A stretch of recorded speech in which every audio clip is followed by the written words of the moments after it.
Most of you may not have noticed that Bruce is back. His wife has come with him, which is good. And there's two children here, which is great. Good. Welcome back. We are glad to have you back. Josh did a fantastic job. In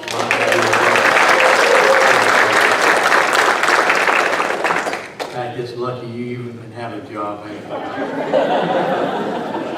Thank you so much, Bruce, for being here today and for beginning our worship experience. No, you did not know, Bruce and his family spend the summer in Germany in the mission program, mission opportunity. It's good to have him in our services today. Well, it's great to be here. If you have your Bibles, open to the book of Jonah, where we are studying the life of Jonah, the personality of Jonah, the character of Jonah. Most everything we can think about this prophet of God named Jonah. And most of us have been raised to think that the book of Jonah is about a fish swallowing a man. And we're learning quickly that that's not really the message of the book of Jonah. The message of Jonah is about a God who deals with a man who is disobedient to his God, and how God reins him back into a situation where he has to serve God, and how he has to learn who God is and what God is all about. And in doing that, what we have learned about the book of Jonah and what we've studied about the book of Jonah is that we've looked at the character of a person that has really, in my own study, has changed my opinion of what is a Christian. What does a Christian look like? Years ago, there was an effort in the churches to try to build the church so that we reached the people we wanted to reach. And what we did was we drew these images of what kind of people do we need to reach. What kind of people are there in the world? Are there young people? Are there millennium people? Are there rich people, poor people, cultured people of all races and creeds and so forth? And we was going through a thing in the church where we were trying to draw an image of the kind of person that we wanted to reach with the gospel of Jesus Christ. And it became phenomenal. Rick Warren, who many of you know a lot about and read some of his books and some of his information, designed what is called the Saddleback person. He served Saddleback Baptist Church in California, and so he was sort of the instigator of all of this. And so we tried to think, what does a person look like? What kind of people do we want to reach? And as I was reading Jonah this week and studying, I said, boy, here's a picture of a man that we ought to think about some, and look at his life and look at what he looks like. Because if he is a Christian, are we that kind of Christian? And if he knew the Lord, did he know the Lord the way we know the Lord? And are some of our attributes like Jonah was? So the book is not about a fish, it's about a man and a God, and the fish just was inserted into it so God could deal with it. Reminds me of the story of the angler who was in the Anglers Club, which is a fishing club, and the anglers were setting up telling the story. This guy, one angler, was telling about this humongous fish he caught. And he was explaining how much trouble it was to reel the fish in and to get it in the boat. And about that time, one of the other anglers in the club raised his hand and said, hey, I've seen that fish. I've seen a picture of that fish. That fish is not that big. The angler said, well, in 6 hours of fighting a fish, that just shows you how much weight he can lose. So I guess there's explanations for everything and reasons for anything in our lives. And this morning, I want us to look closely at this chapter of the book of Jonah, chapter 1 again, and just highlight those things that's important to note and important to look at. You remember that in the first part of our Bible study, in dealing with the life of Jonah, we looked last Sunday at his call and how God called him. It was a personal call that God had given to him, and how that call had come to Jonah and reminded Jonah that God was talking to him. Now, I want to reapproach that a little bit, okay? I want you to think about the fact that Jonah was a Hebrew, remember? He is a Hebrew. He is a Jew. He is a prophet of God. He's one of the minor prophets in the Old Testament. Minor prophets means that his book is shorter than the other prophets are in reality, but they were minor in other ways. And Jonah is a Hebrew who is a Jew who believes in God. And God has told Jonah to go to Nineveh, which is a Gentile world, a Gentile nation. And there Jonah is to preach the gospel of Jesus Christ. Now, the Jews didn't like the Gentiles. And so Jonah had a problem with going down to Nineveh, because Nineveh was a very, very wicked city, if you recall. I studied from last week. And Jonah just didn't want to go down and deal with these people. In fact, what Jonah wanted God to do was just destroy Nineveh. Just get rid of it. It's no good anyhow. But God says, no, I want you to go down. I want you to preach the gospel. And I want you to tell them about God, because if they don't repent, God said, in 40 days, I'm going to destroy it. So that was the message. Jonah decided he didn't want to go to Nineveh. So he went down to a place called Joppa, found him a ship going to Tarshish, paid the fare to get on that ship, and boarded that ship to go to Tarshish. And so this morning, as we look at Jonah, he's on a ship, probably owned by the Persians, and he's going down to Tarshish, as far away from Nineveh as he can be, in fact, in the opposite direction. Now remember what I just told you. Nineveh is a Gentile city. These Persians are Gentiles. They are not Jews. But Jonah was willing to get on that ship, though it belonged to a Gentile person, to go from God, because getting out of the presence of God was the most important thing for Jonah to do. Have you ever noticed how fast our attitudes can change about things if it's what we want to do compared to what God wants to do? I mean, it's a Gentile boat. Nineveh's a Gentile. Why has Jonah got a problem? Because what Jonah is dealing with, he's dealing with the fact that right now he's doing what he wants to do, and as long as I'm doing what I want to do, that's God's will. Amen? Go ahead, it's the truth. As long as you're self-satisfied, you're happy because you feel like that's God's will. So Jonah was happy. He found this boat going, if you look in chapter 1, going down to Tarshish, and he boarded that ship. And everybody said, that's exciting. Oh, Jonah goes down to Joppa, he found this ship, and he gets on board, pays his fare. I don't know where he got his money from. Preachers don't have any money, but he had enough money to board that boat and go to Tarshish, and he boards that boat. Some people say he sold everything he owned to get on board that boat. And when you try to get out of God's will, you'll give up everything you can to get out of God's will. Do you know that? Because you think that's what's going to satisfy your life. But you're going to find just a moment that's more trouble than you ever dreamed in your life too. So Jonah boards the boat because his boat is going to Tarshish. Let me tell you something. Why was that boat in that Jewish harbor? This is, remember I'm telling you, the Gentiles and Jews.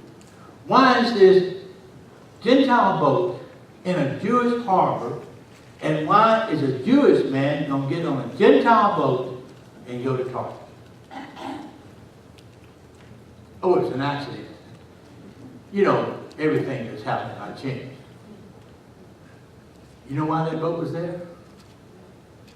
Satan, the devil, placed that boat there to take care of old Jonah. Because Satan felt like that he could take this man of God and get him away from God, and Satan won a victory in Jonah's life and defeated God.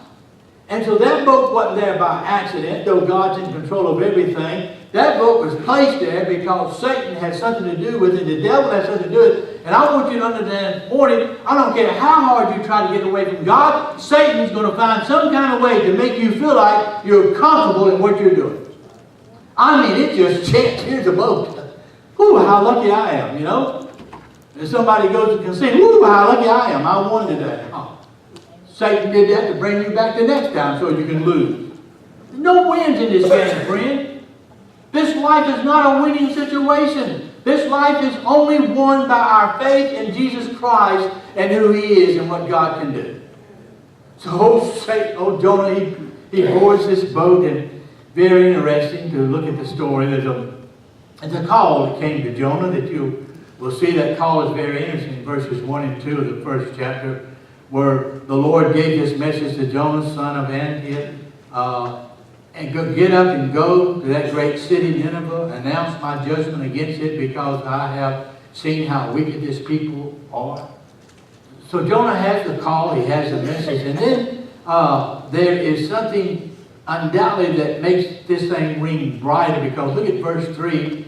But Jonah got up and went down in the opposite directions from Nineveh to get away from the Lord's presence. He went down to the seacoast in verse 3, to the port of Joppa. He found a ship leaving for Tarsus. He bought a ticket, went on board, hoping that by going away to the west he could escape the presence of the Lord. Jonah just wanted to run, wanted to escape the Lord, and wanted to sort of feel like that he could get as far away from God as he could get. Now, folks, I'm going to tell you something. I've tried to run from God. And most everybody here who's a Christian can tell you, you want to run from God. You want to get away from God sometimes, because just God demands too much out of us. I mean, I have to go to church on Sunday if I'm a good Christian. Man, that's boring. I have to pray if I'm a Christian. That's hard stuff. I have to read the Bible if I'm a Christian. Man, that's just hard. I can't understand it anyhow. And so the world looks at us as Christians, and they say to us, what in that person's life shows that they believe in God? What is in your life and my life that shows the world that I believe in God? I'm asking you a personal question. What have you done this week that shows you're a believer in God? Right now, Jonah is batting 0. He's made too many mistakes. He's running from God. He's getting on a ship he ought not to get on. He's going in the opposite direction he ought to be. He's with the Gentiles, but he's with the wrong group of Gentiles. And nothing looks like Jonah's a Christian, or a prophet, or a messenger of God. Everything he's doing is just the opposite of what God is telling him to do. And folks, let me tell you something. Listen closely to you and I who are Christians. That is confusing to the world. They don't understand that. You're going to see it in just a moment. It's very real in Jonah's life. So look at verse 4, 5, and 6 of Jonah chapter 1. But as the ship was sailing along, suddenly the Lord flung a powerful wind over the sea, causing a violent storm that threatened to set them to the bottom. Fearing for their lives, the desperate sailors shouted to their gods for help and threw the cargo overboard to lighten the ship. And all this time, Jonah was sound asleep down in the hold. So the captain went down after him. How can you sleep at a time like this? He shouted. Get up and pray to your God. Maybe He will have mercy on us and spare our lives. What is the price of disobedience for a Christian? When you disobey God as a Christian, I'm talking to Christians for a little while this morning. You're not a Christian. I want you to think about being a Christian, but I want you to remember that being a Christian is an awesome responsibility in a person's life. And let me tell you something. The only thing that influences the world are Christian people. Not politicians, not government, not banks, not finances. The only thing that influences the world is people who believe in the awesome God who is supreme above everything. That's what makes a difference in the world. You better write down, friend. The time is coming when people are going to ask us as Christians to pray like they asked old Jonah to pray. Look at what happened here. Jonah gets on board this ship. They pull out of harbor. Oh, man, it's so fine. Peaceful. Sails are up, you know. Just glide along. Well, Jonah said, I'm going to go down and take a nap.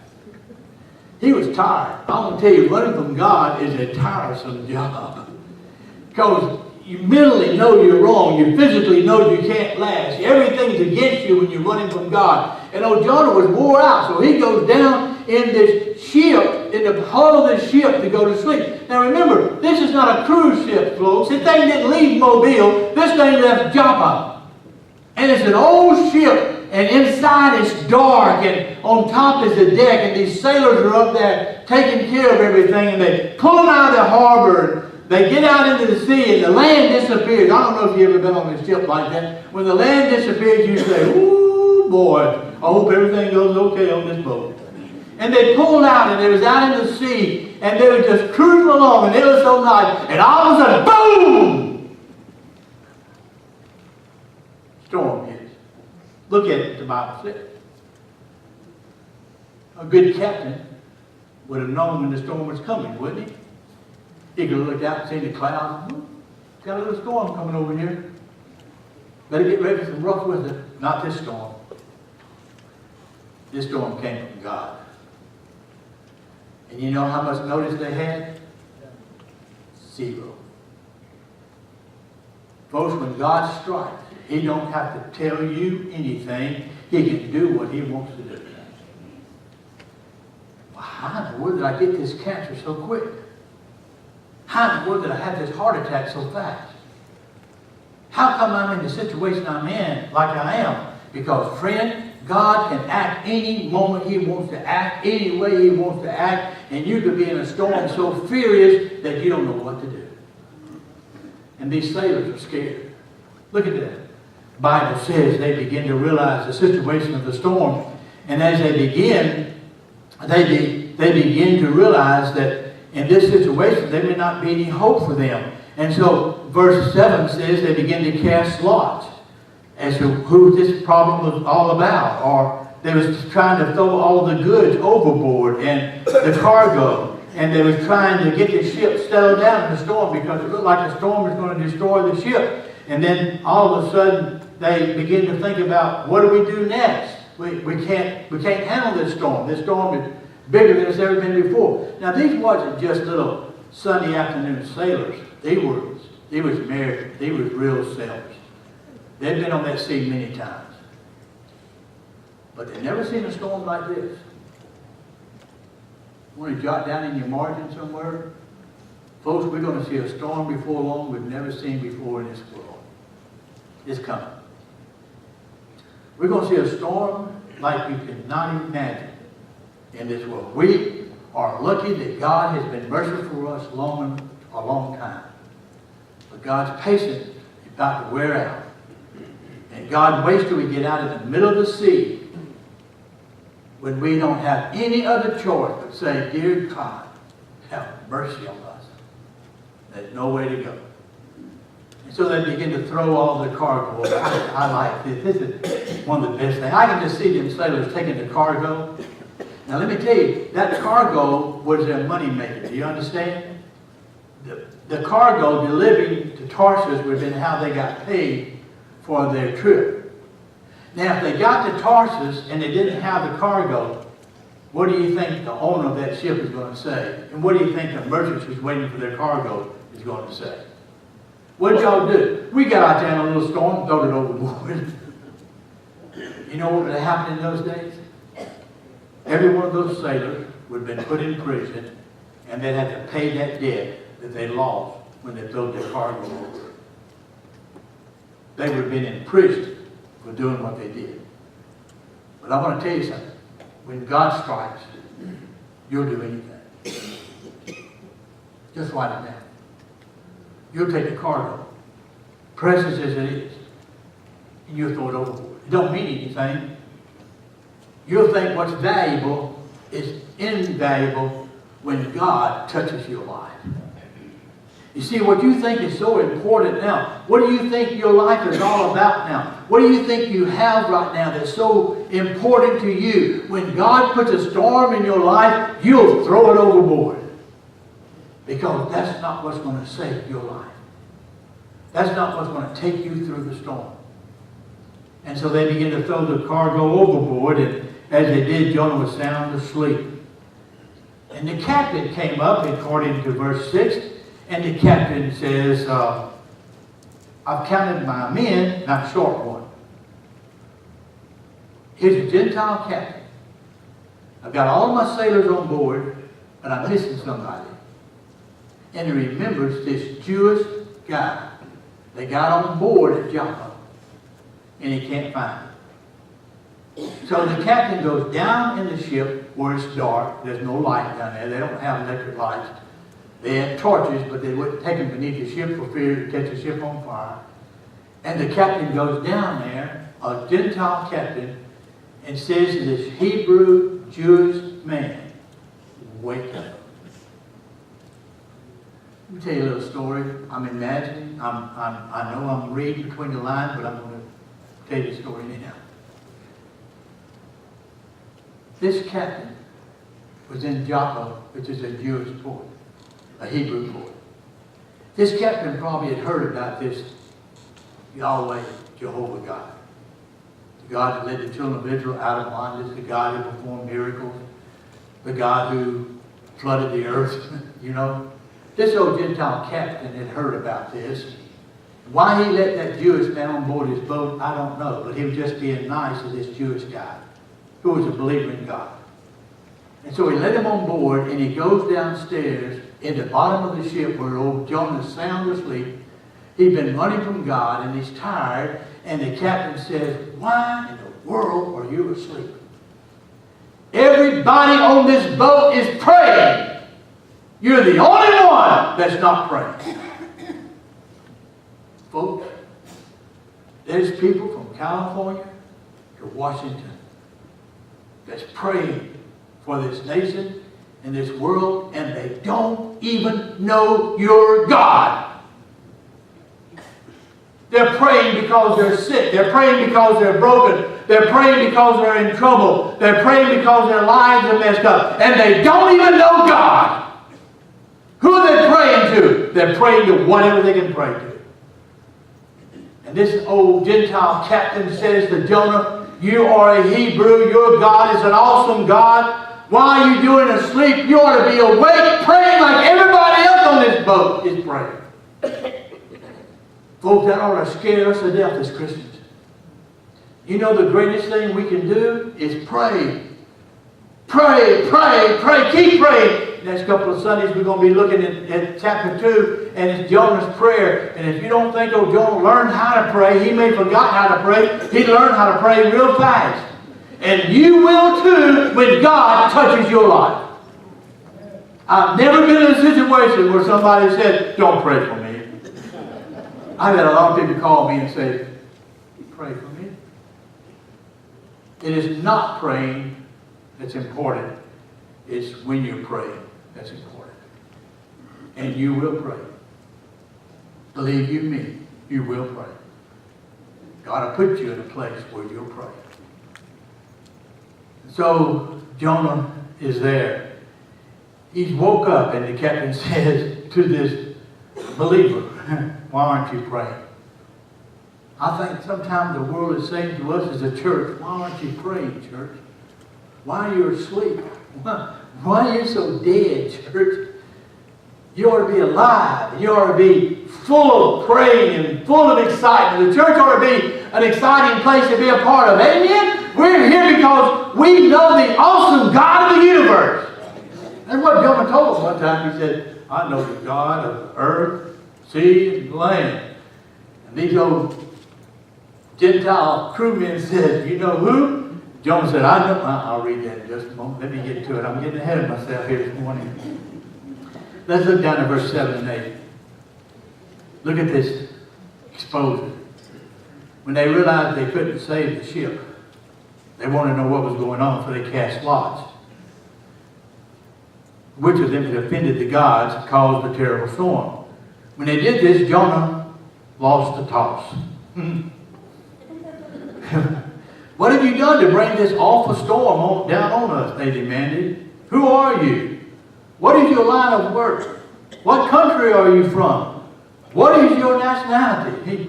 Have you ever heard a lawyer begin to question a person?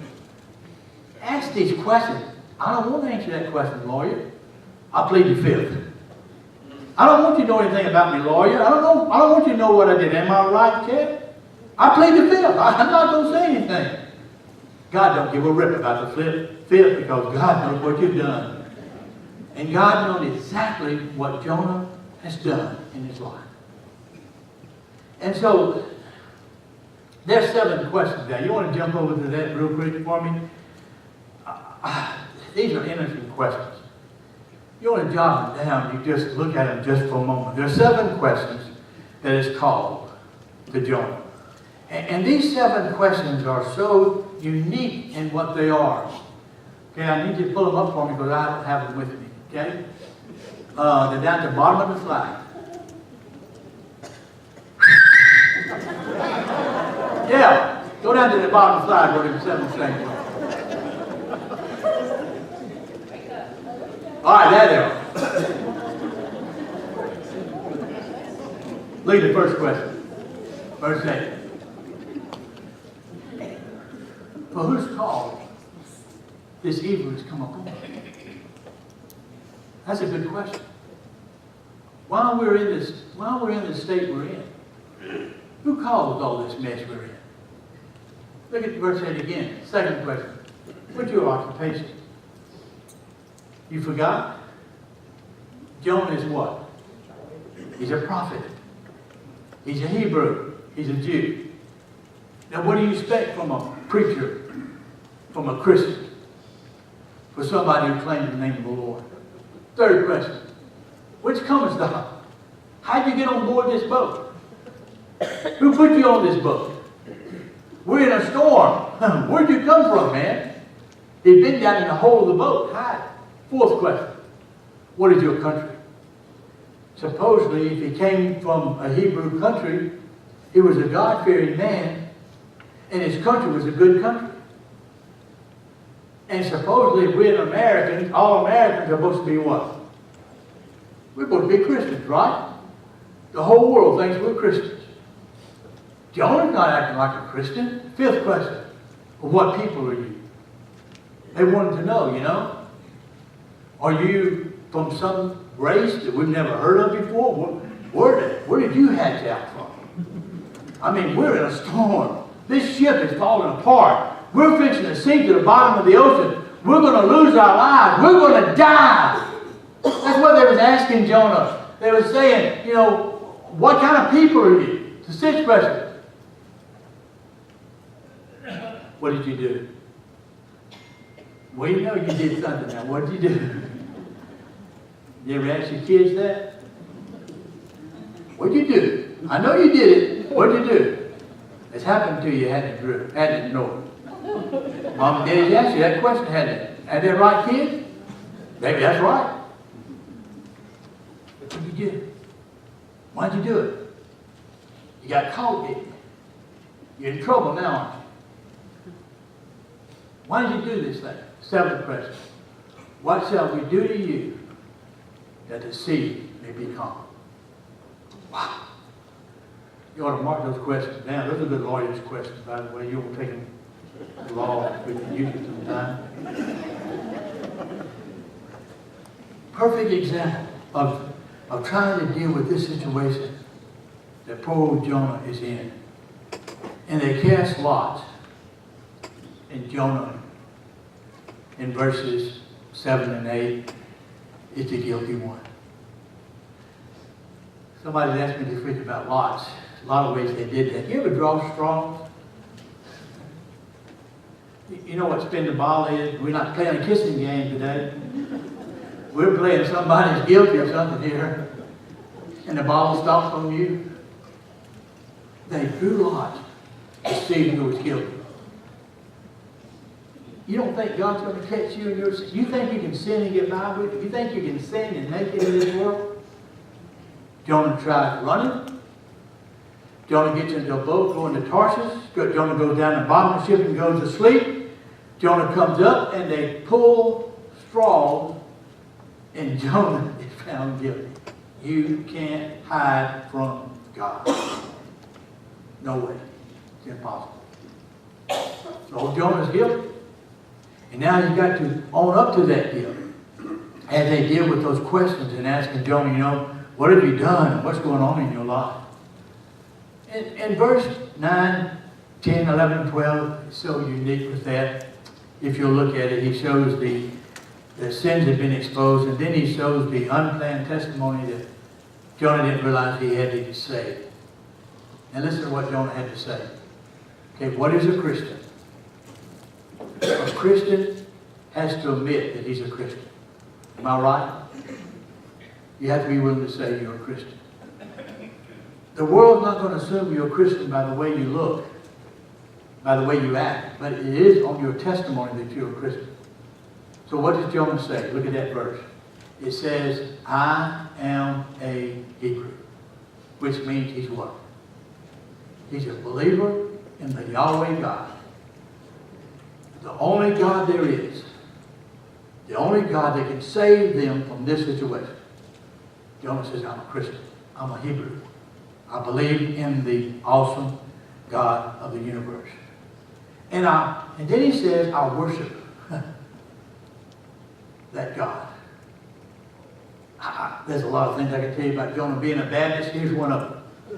He ain't worshiped God in the last 48 hours. He ain't worshiped God in the last week, probably last month. He's been running from God as fast as he can go, and yet he says, I worship God. I meet people all the time tells me, yeah, I'm a Christian, I worship God. When's your last time you go to church? I don't remember, but I worship God.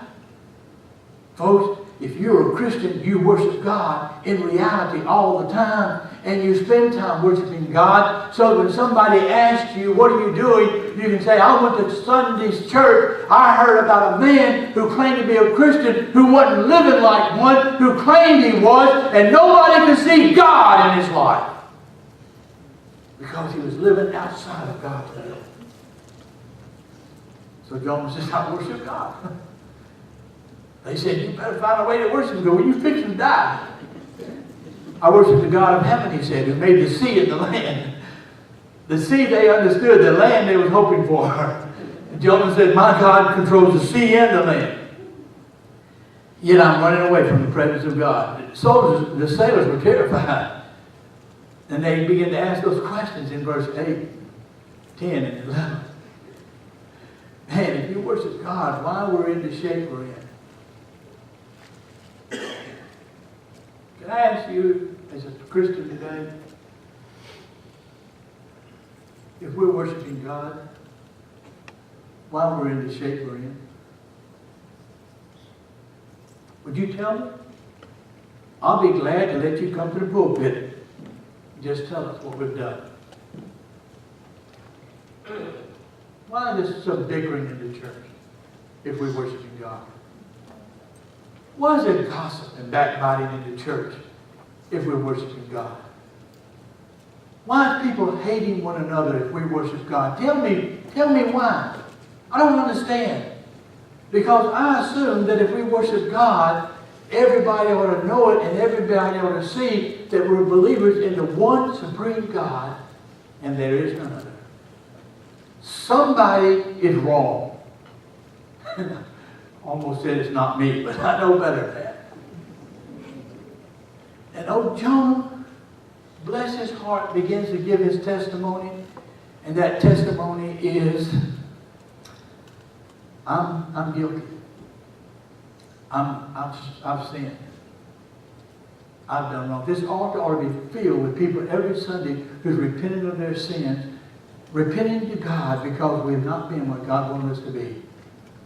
Jonah standing before all these sailors, and they're saying, somebody done something wrong. Jonah says, I did it. I ran away from God. I forsook God. I did everything wrong. Now I want you to watch something very interesting. They say to Jonah, Jonah, what do we need to do? And Jonah says these words. Throw me overboard, and the sea will become calm.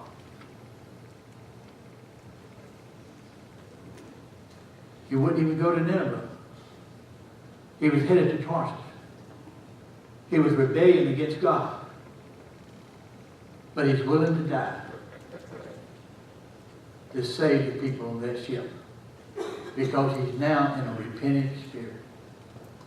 Don't you ever try to tell me God can't change a person's life that fast. Oh, Jonah just got out of the hole of that ship. He ain't been standing up there 5 or 10 minutes. And he has got a repentant heart so strong that he says, throw me overboard and everything is going to be all right. We need to throw some Jonahs overboard. Who wants to throw them? These sailors did. These sailors said, not throwing you overboard. We're going to try to get to shore. They started paddling that ship as hard as they could. And while they were paddling that ship, oh, God said, another wind. Stop that ship dead. You can't do it yourself. You got to trust God. You got to believe in God. I don't close. My time over. I could be here another 3 hours. Y'all ain't gonna stay. I know some of y'all. Y'all are like Jonah. But I want to tell you, they did throw Jonah overboard. Did you know that? You know, as soon as Jonah hit the water, what happened? The sea was calm. No more wind. The ship wasn't being tossed. There was calmness. Because as soon as Jonah hit that water, and we'll study next Sunday about the fish that comes to get you, the sea was calm. You missed something, so I'm going to help you find it, okay? How fast did that storm come upon that ship? That fast. They weren't even ready for it. They couldn't see any clouds. They didn't see any wind blowing that fast. That storm hit that ship. And as soon as this old man who needs to repent, that storm went away that fast. Now, but one person can do that, and his name is God. God can do it. What can God do in my life, in your life? Can God change us right here and now? Can God make us different people than we've ever been before? Can God change our hearts and our lives? Can things be different with God? Oh, friend. God is in life-changing business. And God is watching you, and He knows everything in your life. And He's taking note of it. Trying to say to you, you better stop. I'm in charge. Listen, young people. This man grew up in church as a prophet. Jonah was a faithful servant of God, but he decided he didn't want to be a Christian. And he didn't want people to see Christ in his life, and he ran. I just want you to know that if God saved you, He's got a purpose for your life. A lot of people in this congregation have ran. I'm not asking for any hands. I'm just telling you, kids, a lot of people in this congregation have ran from God, and they found out you can't run from God. You can't hide from Him. And so let God be controller of your life today. Well, I don't want to be embarrassed.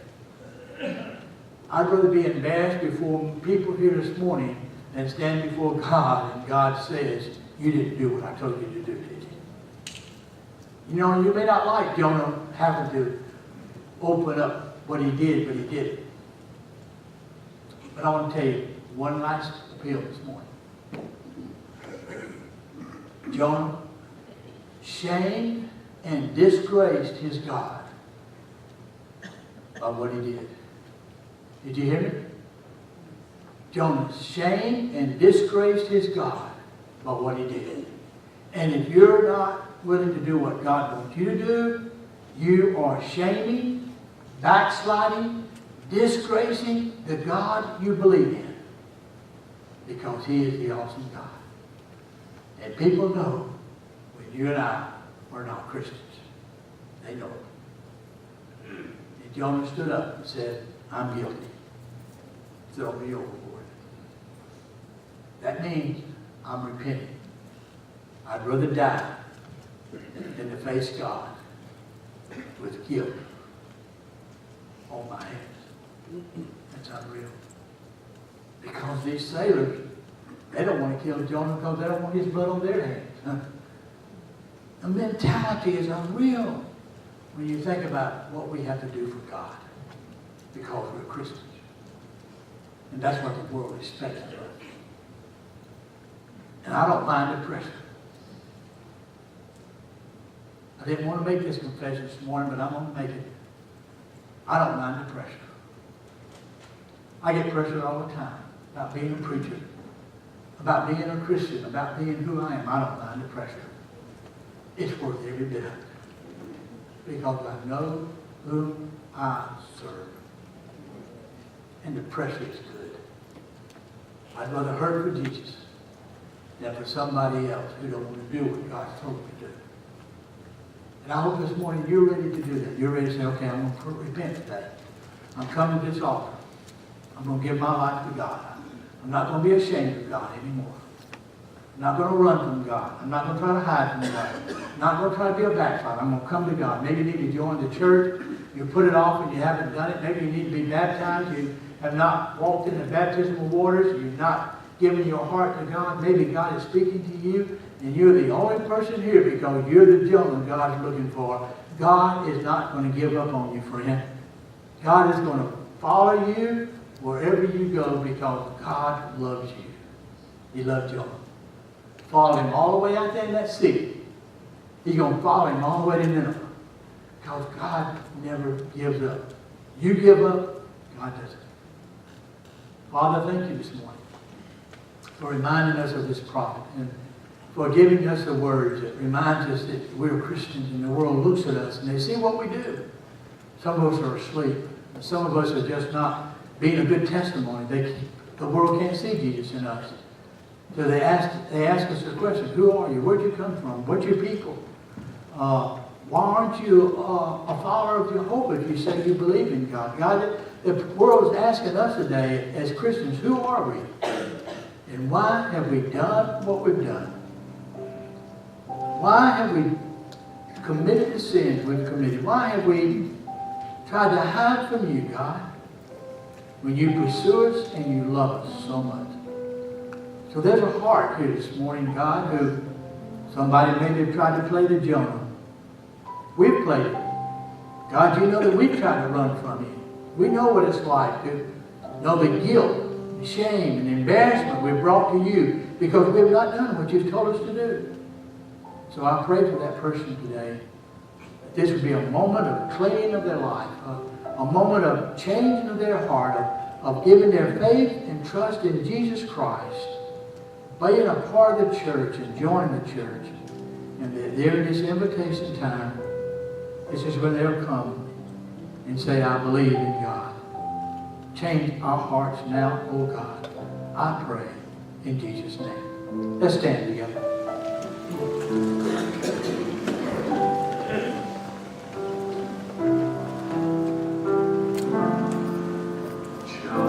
Just as I am without one plea, but that thy blood was shed for me, and that thou bidst me come to thee, O Lamb of God, I come.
how much God loves you, how much God desires your life, your testimony, your Christian experiences.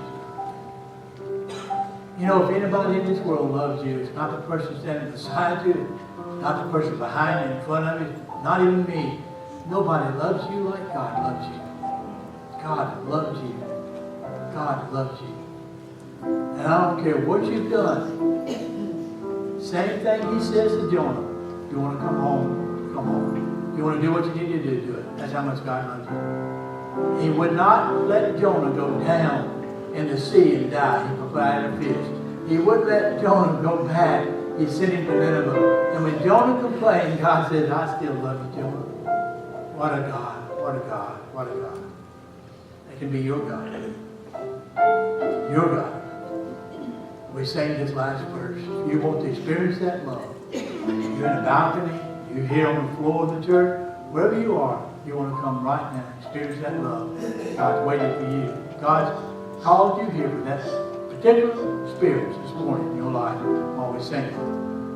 Last stand for invitation. You listen when God speaks to you.